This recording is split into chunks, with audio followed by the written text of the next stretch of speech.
Hi, this is Evan Irwin live from Richmond, and...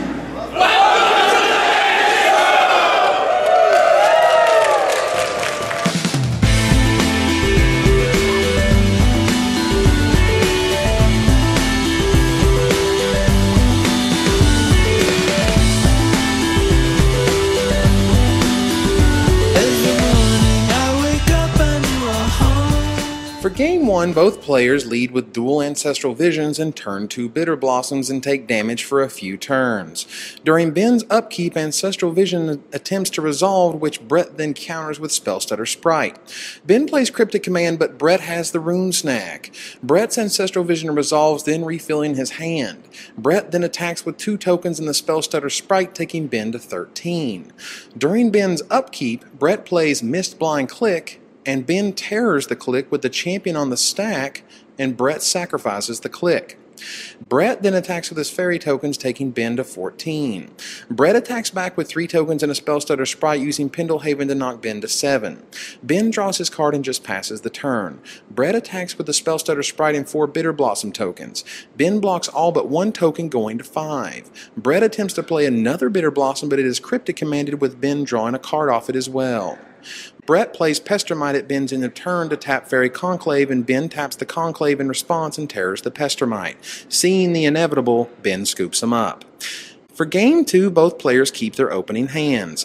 Brett leads with a Thoughtseize for Ben's Bitter Blossom, also revealing 2 terrors, a Spellstutter Sprite, Cryptic Command, and Mutavault. Brett suspends Ancestral Vision with his singular land. Ben continues to lay land, while Brett suspends yet another Ancestral Visions.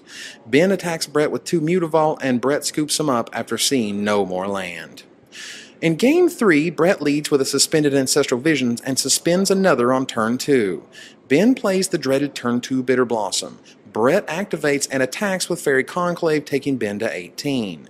Ben plays a Morph and passes. Brett terrors the Morph, which turns out to be Fledgling Mawcore, while Ben attacks with a token. Ben then plays another Bitter Blossom, taking damage from his Pain lands. Brett's first Ancestral Visions resolves, filling his hand, and plays his own Fledgling Mawcore. Ben begins to accumulate tokens and loses life, then terrors the Mawcore and attacks with 2 tokens, dropping Brett to 12. Brett's second Ancestral Visions resolves, and he plays 2 Scions of Una. Ben, meanwhile, plays a Morph and passes. Brett plays Nameless Inversion on the Morph, which is of course another Fledgling Mawcore, activates his Fairy Conclave, and attacks. Ben attacks with 6 tokens, and Brett blocks 1. Brett activates Fairy Conclave and attacks. Ben attempts to play Mistblind Click, which meets a Rune Snag. Brett attacks with both Scions of Una, which are chump blocked. Ben draws his card, sees no answers, and concedes. All right, I'm here with Ben Blackman. Brett Blackman. Sorry, there's another Ben there. Brett Blackman, off of a round 9 feature match win. What'd you play this round? I played the mirror match, fairies. All right. In the first game, you guys both had a similar start. You had the Bitter Blossoms and the Ancestral Visions, but you were able to resolve yours. How important do you think that was to winning the game? Well, the card advantage is all that matters in this matchup, and since mine resolved, I drew I forget, but those cards were really crucial in getting an edge in the game. Okay. And what did you bring in from the sideboard? Fledgling Mawcore, 2 Nameless Inversions, and on Game 2, I brought in 4 Thoughtseize, because when you're on the draw on the mirror, you want to have Thoughtseize to get their Bitter Blossoms, but when you're on the play, you're fine with Rune Snag to just counter it, because you don't want to lose that 2 life, so that's the sideboard strategy I was given. Right, and actually that's what happened. You were able to Thoughtseize the Bitter Blossom. Right. You want to talk about that? Well, my opener was Underground River, 2 Ancestral Vision, Thoughtseize, and a Bitter Blossom, and I think a Mistblind Click. And I'm on the draw, so that seems like really sketchy hand, but if I draw the land, it seems pretty optimal. Right. But I didn't draw the land, and I just got beat down by Mutavaults. Right on. And so we went to Game 3. You said you changed it up a little bit. You went with the Rune Snag plan instead? Yeah, I took out Thoughtseizes, and I brought in Rune Snag. All right.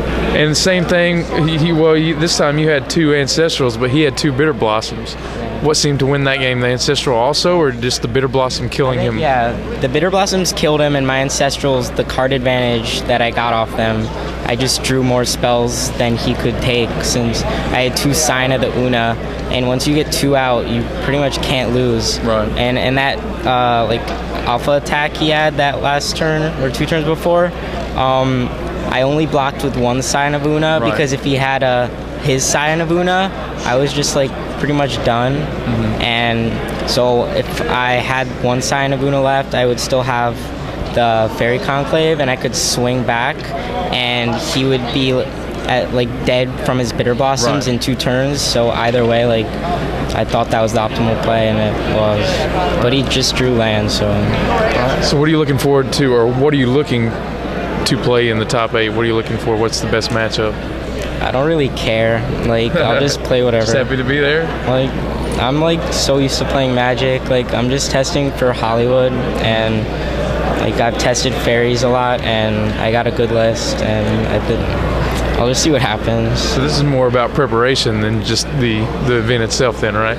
Yeah, pretty much. Like, I could have just stayed home this weekend and tested with some other people and done boring stuff, but I guess not boring stuff, but like real life. Right, understandable, but the fact that you are getting ready to play for what, $2 grand? I mean, that's not too bad, right? Pretty good. And at least covers your trip, and you should have a little bit more money. Yeah. All right. Well, congratulations. Welcome to the top 8, man. Thank you.